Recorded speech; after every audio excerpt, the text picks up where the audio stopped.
Adds Horner. Comments by Alan Baldwin. Austin, Texas, October 22. Reuters. Max Verstappen accused Formula One stewards of killing the sport and suggested fans could stay away in protest after he was stripped of a podium place at the U.S. Grand Prix on Sunday.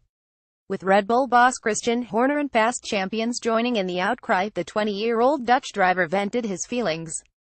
"The engine penalty is what it is," said Verstappen, who started 16th after being demoted for power unit changes. "We had a great race, but with those stupid decisions you kill the sport. I hope the fans do not like this decision and next year they do not come." Verstappen had thrilled the crowd with a last-lap overtaking move on Ferrari's Kimi Räikkönen to take third place and was voted driver of the day by fans.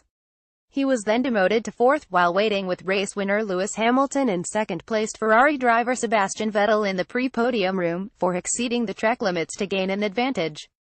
As the driver headed back down the stairs, team principal Horner let rip at what he saw as inconsistent behavior by the stewards who had not punished others for similar offenses during the race. "It is an appalling decision. They have robbed all of the fans here. It was a great Grand Prix and they have screwed it up," he said. "We could pull out 5 or 6 different incidents today of cars going off track," he said.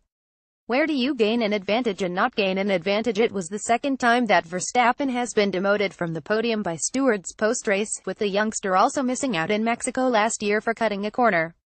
Verstappen's father Jos was scathing of the decision on social media, with a series of comments on Twitter suggesting Ferrari favoritism. "Shame on you FIA," he said, referring to the sport's governing body.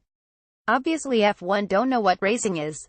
Mario Andretti, the 1978 world champion, also chimed in after watching videos. "Could equally argue Kimi forced him there. Best overtake of USGP. Feel sorry for it, Max 33. Verstappen, you got robbed," he said. Mercedes non-executive chairman Niki Lauda, himself a triple world champion, also agreed, even as his team celebrated their 4th successive Constructors' Championship. "This decision is the worst I've ever seen," he told reporters. Verstappen did nothing wrong. "These are racing drivers, we're not on a normal road and it's ridiculous to destroy the sport with this kind of decision," added the Austrian. "At the next strategy meeting we'll bring it up the agenda and start all over again because we cannot do that, going too far and interfering. It was a normal overtaking." Reporting by Alan Baldwin, editing by Ken Ferrisor. Standards. The Thomson Reuters Trust Principles.